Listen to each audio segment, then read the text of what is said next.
Hi guys, and welcome back to Cincy Fishing. I'm John, and today we're going to talk about swim baits and or glide baits. I'm going to cover a few of the different ones that I have picked up and I've been having some luck with, and some of the confidence baits that I have. I'll also go over what I've picked up for a rod, and then the reels that I'm using that go along with that, and talk a little bit about the different types of line. First, we're going to dig right into glide baits. I've only got a couple pulled out that I've been using, and these guys have been working really well.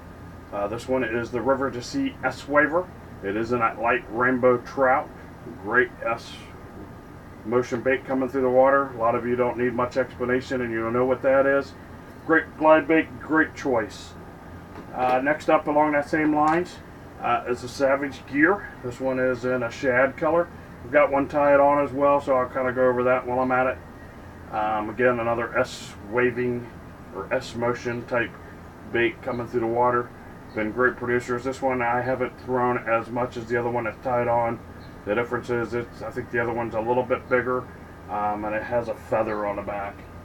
Kind of moving away from the glide baits, I do have the one tied on, so you'll kind of see that. We'll get into more of the swim baits, the larger swim baits anyway. So we'll go right into the big one. This one is a Savage Gear and the trout. This is the 20.5. It still has some of that old braid still on it. This one was a good producer for me in January.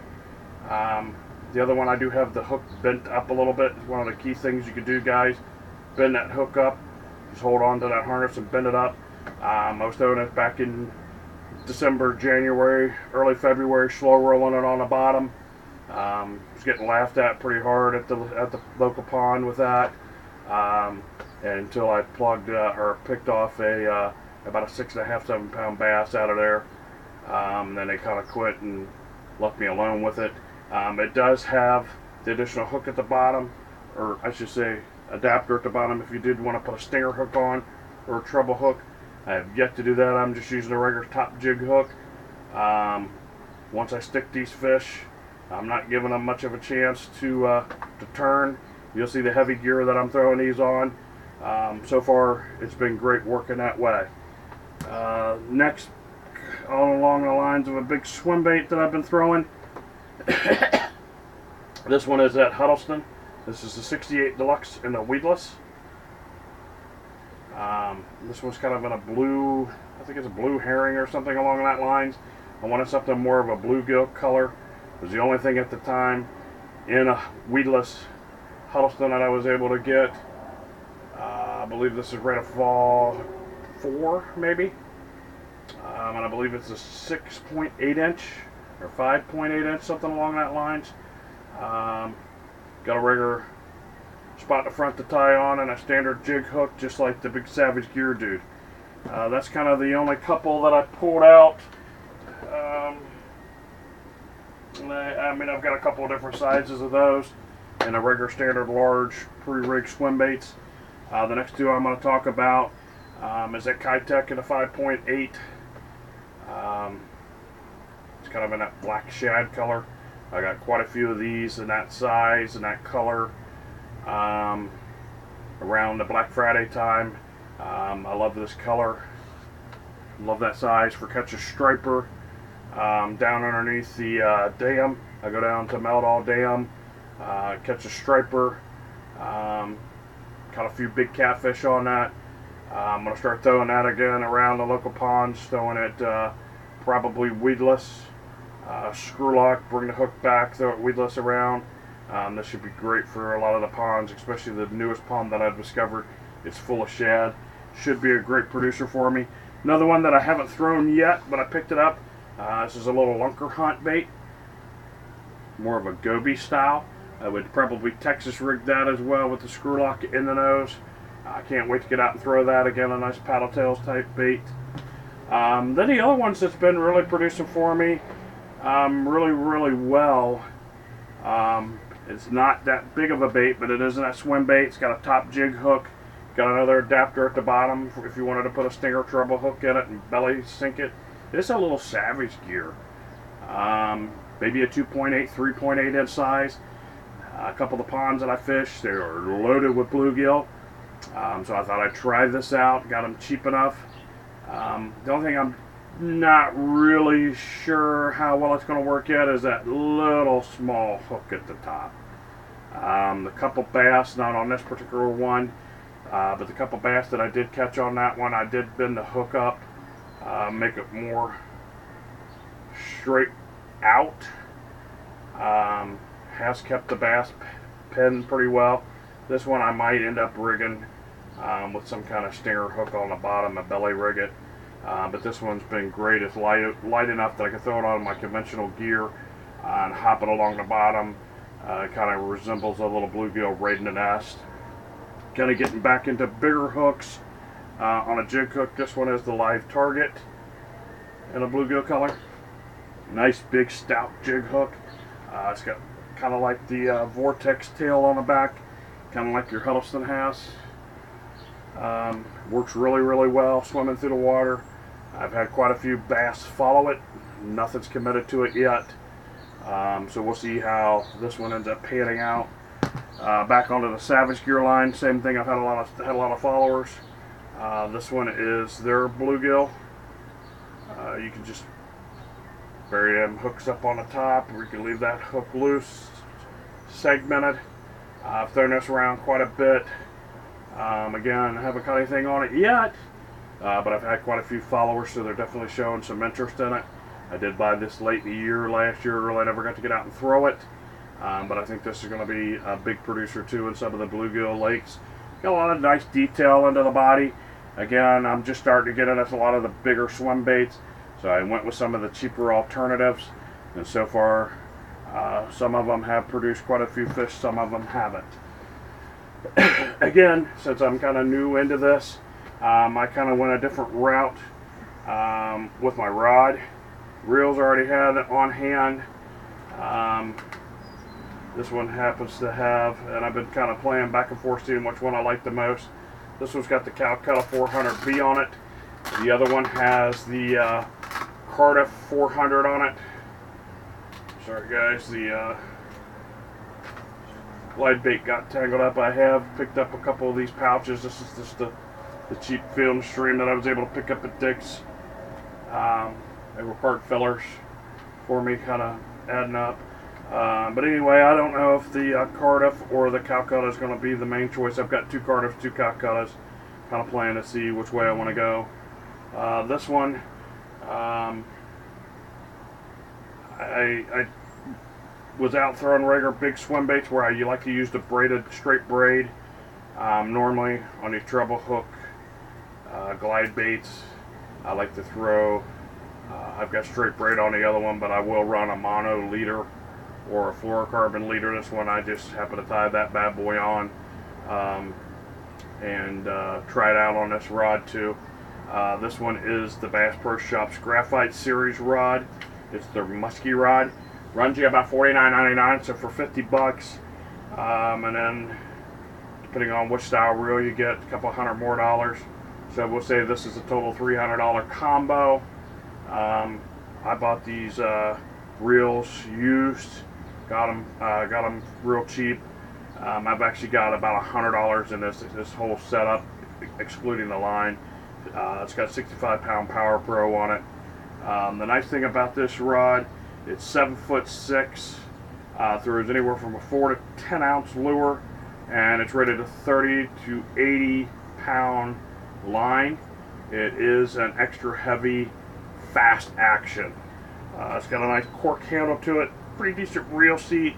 It's not your high-end rod and reel, or I should say it's not your high-end rod. The reel could be switched around quite a bit, but if you're wanting to start out swim bait fishing, you don't want to invest a ton of money. For 50 bucks, this musky rod has really done the job for me. This one, even though it was still straight braid, I think I got fairly lucky because it's a real stout rod. No extra give in it for those treble hooks. I was at one of the ponds throwing this glide bait, the Savage Gear glide bait. I think it's a 6.5 inch in a shad color with that feather. I was talking about that a little bit ago. I did catch about a 5-pound bass on it. Enough sensitivity in the rod that I felt it. Great action, handled it really well. Also, when I was throwing the big Savage gear, you know, that's a big 8-inch bait. When I slow rolling out across the bottom, the rod did have, with the braid, had enough sensitivity that I was feeling that bait swimming across the bottom. You know, the bass really didn't slam on it. It was more of that just little tink. And I had enough sensitivity in this rod that I did feel that. I'm not going to say this is the best swim bait rod. By no means am I saying that. I bought these rods. One, I do like to striper fish. I do go musky fishing too. I needed a good, heavy, stout, musky striper rod that was going to be able to throw a lot of weight. And this thing throws a 4 to 10 ounce lure with ease. I have thrown some lighter stuff on this, and it will throw it too. Great all-around rod. If you're just getting into big swim baits and you want something that's going to handle big tackle, big baits, this thing does throw it well. Fairly good sensitivity. It's not the best sensitivity. Pretty stout rod. It's got a lot of backbone.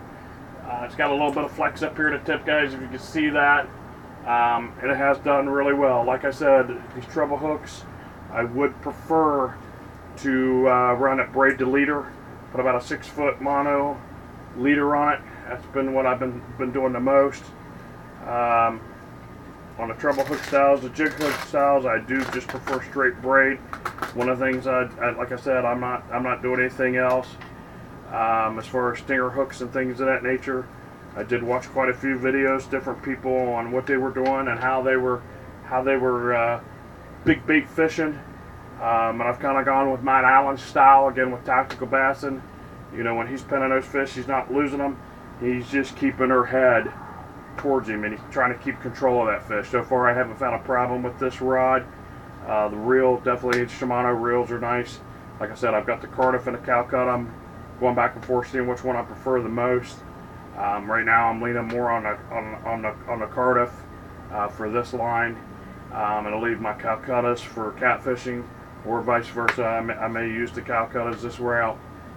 So far, they've both been doing pretty much whatever I'm asking of them. They're big, nice, stout reels, solid body construction. If anybody's ever used a Calcutta or they've used a Cardiff, you'll know what I'm talking about. There's not much, to me, there's not much of a difference between the two as far as how I'm fishing them, what I'm using them, to notice the difference. I'm sure if you were brand specific, you know, Daiwa has a few nice reels out there for that. I've been a Shimano guy pretty much all my life, and I've been sold on a Calcutta and a Cardiff for my swim bait fishing. If I ever decided I needed to go out, throw out some big baits for muskie, again, that's a perfect setup for that. If I'm throwing for stripers, great setup for that.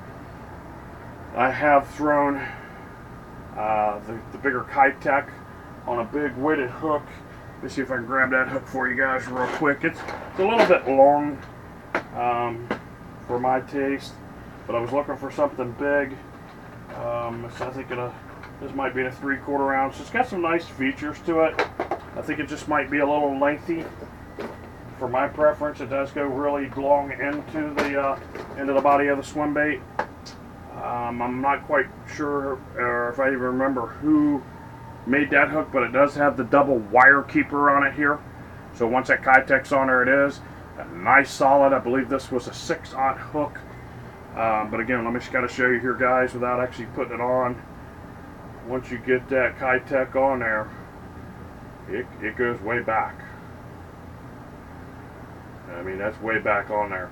But I have rigged it up that way and had great success catching a few striper below the dam on that Bass Pro Shop Graphite Series rod.